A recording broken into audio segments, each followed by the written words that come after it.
नमः शिवाय। शिवाय नमः। हर हर महादेव। सबसे पहले विभिन्न आदिनम से जुड़े आप सभी पूज्य संतों का मैं शीश झुकाकर अभिनंदन करता हूं। आज मेरे निवास स्थान पर आपके चरण पड़े हैं। ये मेरे लिए बहुत सौभाग्य की बात है। ये भगवान शिव की कृपा है जिसकी वजह से मुझे एक साथ आप सभी शिव भक्तों के दर्शन करने का मौका मिला है। मुझे इस बात की भी बहुत खुशी है कि कल नए संसद भवन के लोकार्पण के समय आप सभी वहां साक्षात आकर के आशीर्वाद देने वाले हैं। पूज्य संतगण, हम सभी जानते हैं कि हमारे स्वतंत्रता संग्राम में तमिलनाडु की कितनी महत्वपूर्ण भूमिका रही है। वीर मंगई वेलु नाचियार से लेकर मर्द भाइयों तक, सुब्रमण्यम भारती से लेकर नेताजी सुभाष चंद्र बोस के साथ जुड़ने वाले अनेकों तमिल लोगों तक हर युग में तमिलनाडु भारतीय राष्ट्रवाद का गढ़ रहा है।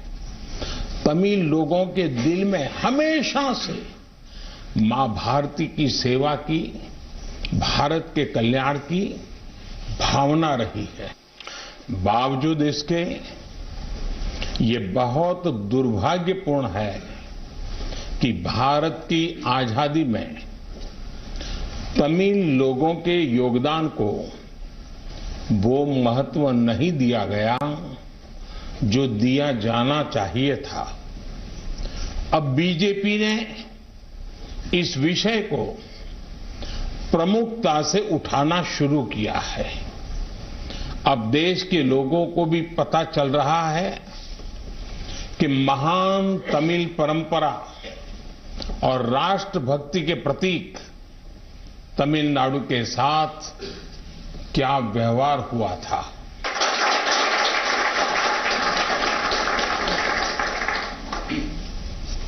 जब आजादी का समय आया तब सत्ता के हस्तांतरण के प्रतीक को लेकर प्रश्न उठा था। इसके लिए हमारे देश में अलग अलग परंपराएं रही हैं, अलग अलग रीति रिवाज भी रहे हैं, लेकिन उस समय राजाजी और आदीनम के मार्गदर्शन में हमें अपनी प्राचीन तमिल संस्कृति से एक पुण्य मार्ग मिला था। ये मार्ग था सेंगोल के माध्यम से सत्ता हस्तांतरण का। तमिल परंपरा में शासन चलाने वाले को सेंगोल दिया जाता था।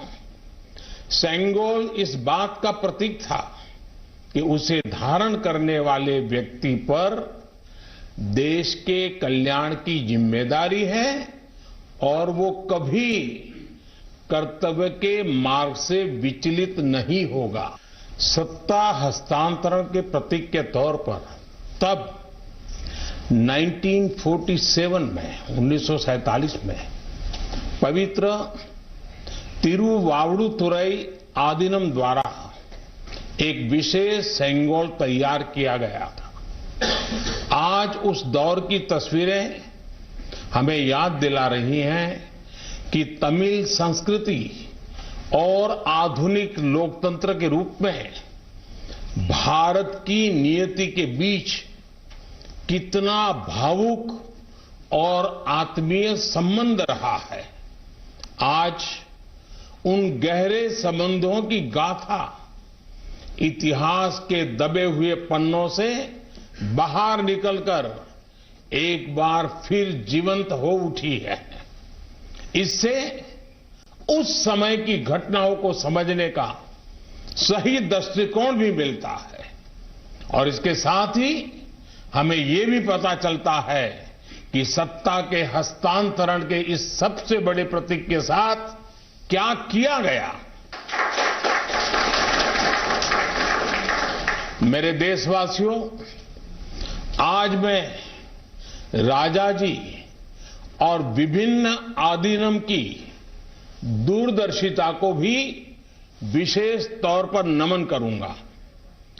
आदीनम के एक सेंगोल ने भारत को सैकड़ों वर्षों की गुलामी के हर प्रतीक से मुक्ति दिलाने की शुरुआत कर दी थी। जब भारत की आजादी का प्रथम पल आया, आजादी का प्रथम पल, वो क्षण आया, तो ये सेंगोल ही था जिसने गुलामी से पहले वाले कालखंड और स्वतंत्र भारत के उस पहले पल को आपस में जोड़ दिया था। इसलिए इस पवित्र सेंगोल का महत्व सिर्फ इतना ही नहीं है कि ये 1947 में हस्तांतरण का प्रतीक बना था।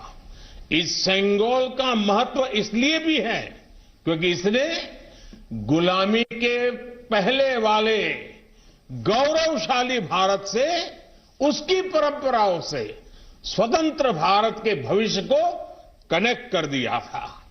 अच्छा होता कि आजादी के बाद इस पूज्य सेंगोल को पर्याप्त मान सम्मान दिया जाता, इसे गौरवमय स्थान दिया जाता। लेकिन ये सेंगोल प्रयागराज में, आनंद भवन में वॉकिंग स्टिक यानी पैदल चलने पर सहारा देने वाली छड़ी कहकर प्रदर्शनी के लिए रख दिया गया था।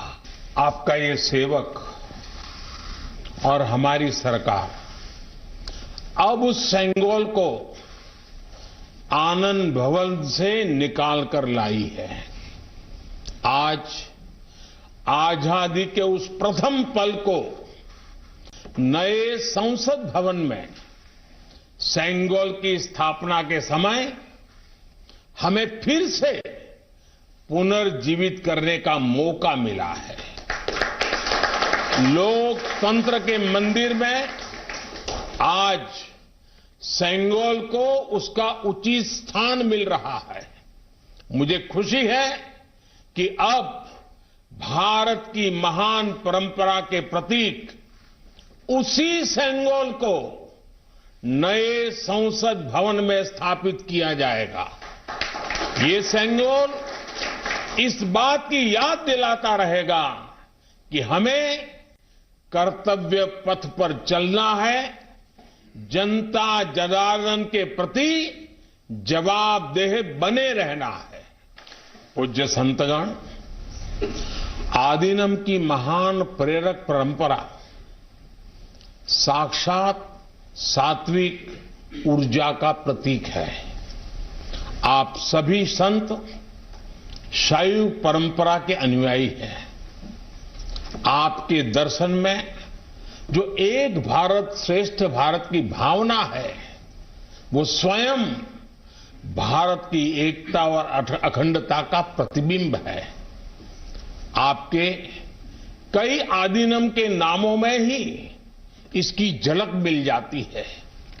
आपके कुछ आदीनम के नाम में कैलाश का उल्लेख है। ये पवित्र पर्वत तमिलनाडु से बहुत दूर हिमालय में है, फिर भी ये आपके हृदय के करीब है। शैव सिद्धांत के प्रसिद्ध संतों में से एक तिरुमूलर के बारे में कहा जाता है कि वो कैलाश पर्वत से शिव भक्ति का प्रसार करने के लिए तमिलनाडु आए थे। आज भी उनकी रचना तिरुमंदिरम के श्लोकों का पाठ भगवान शिव की स्मृति में किया जाता है।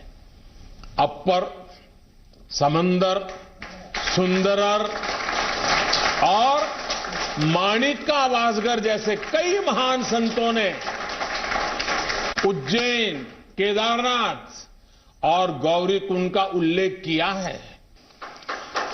जनता जनार्दन के आशीर्वाद से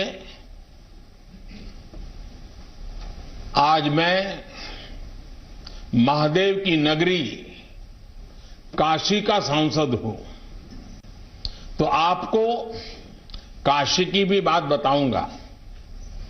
धर्मपुरम आदीनम के स्वामी कुमार गुरुपरा तमिलनाडु से काशी गए थे। उन्होंने बनारस के केदार घाट पर केदारेश्वर मंदिर की स्थापना की थी।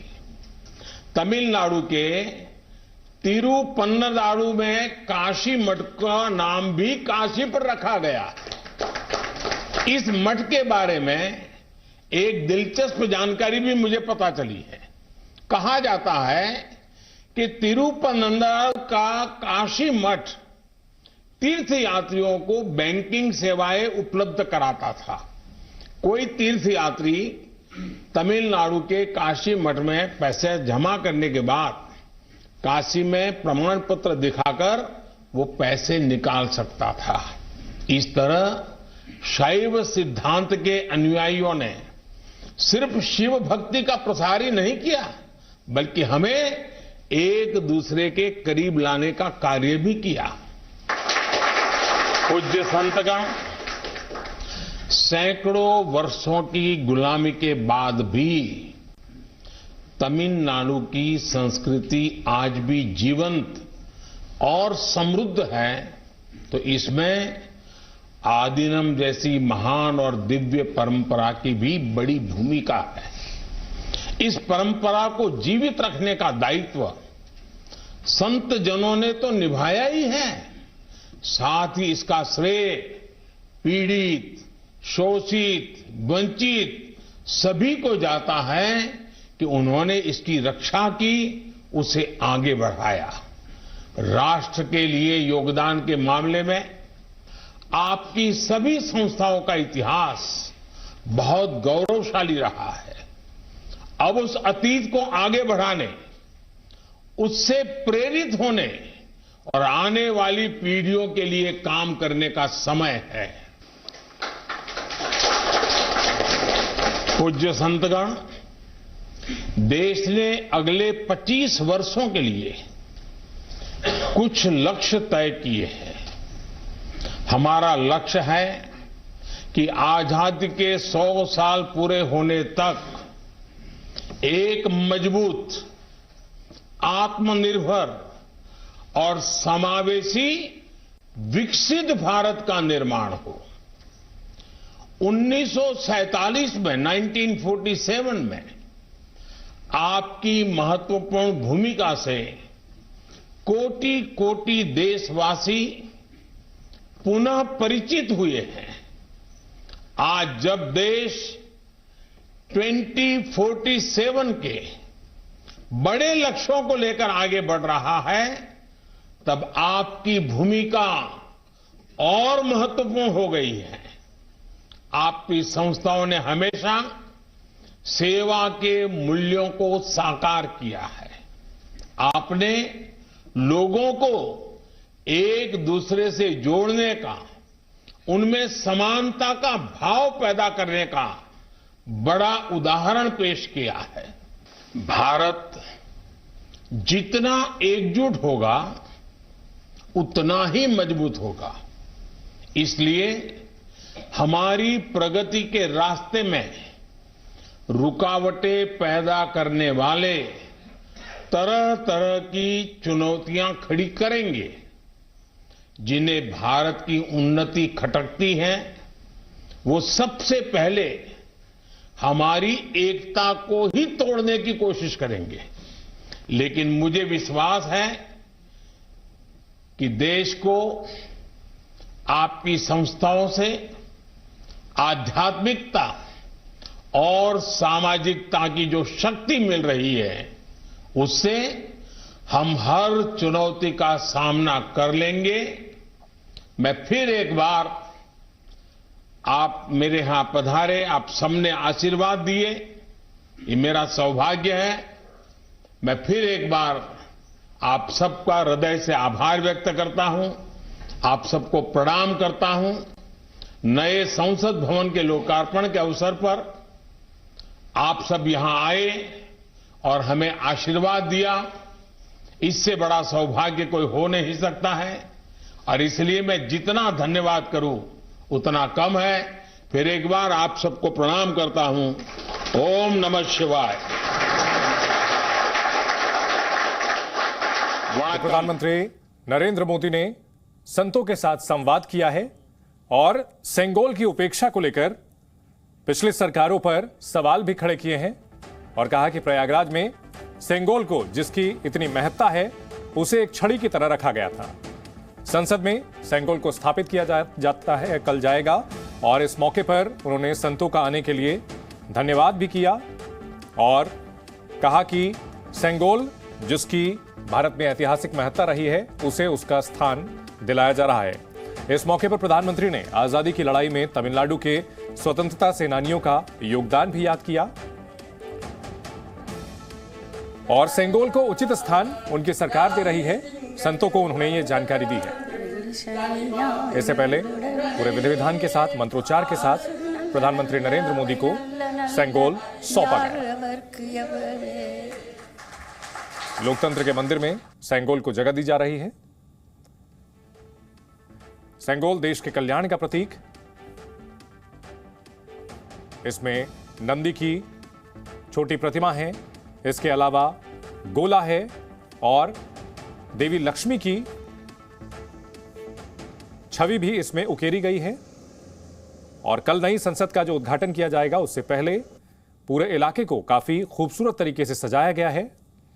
अंदर की तस्वीरें मंत्रमुग्ध करने वाली हैं। जी न्यूज पर लगातार हम आपको नई संसद के उद्घाटन से जुड़ी हर अपडेट दिखा रहे हैं। तस्वीरें सबसे पहले आपके सामने ला रहे हैं और प्रधानमंत्री ने अधीनम संतों के साथ संवाद करते हुए सेंगोल की महत्ता बताई और लोकतंत्र के मंदिर में उसकी स्थापना करने की जानकारी दी है।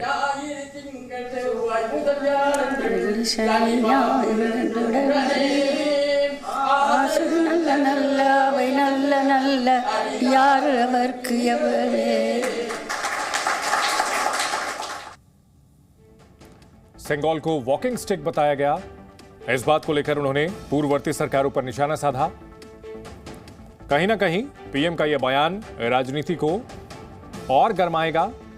विपक्ष, जिसने पहले ही संसद भवन के उद्घाटन का बहिष्कार किया हुआ है, सेंगोल को लेकर जो जानकारी सरकार की ओर से दी गई, उसे भी भ्रामक बताया गया कांग्रेस की ओर से। तो सेंगोल पर संग्राम होना तय है और पीएम ने भी साफ कर दिया कि जो आरोप लगाए जा रहे हैं उससे वो बेपरवाह हैं और सेंगोल की महत्ता को लेकर के कोई शको शुबा सरकार के मन में नहीं है। अधीनम संतों के साथ उन्होंने संवाद किया, उनका शुक्रिया अदा किया। मंत्रोच्चार के बीच पीएम को सेंगोल सौंपा गया। पीएम ने सेंगोल की महत्ता बताते हुए कहा कि ये न्याय का प्रतीक है, संपदा का प्रतीक है, समृद्धि का प्रतीक है और इसे एक म्यूजियम में वॉकिंग स्टिक बता करके रखा गया था।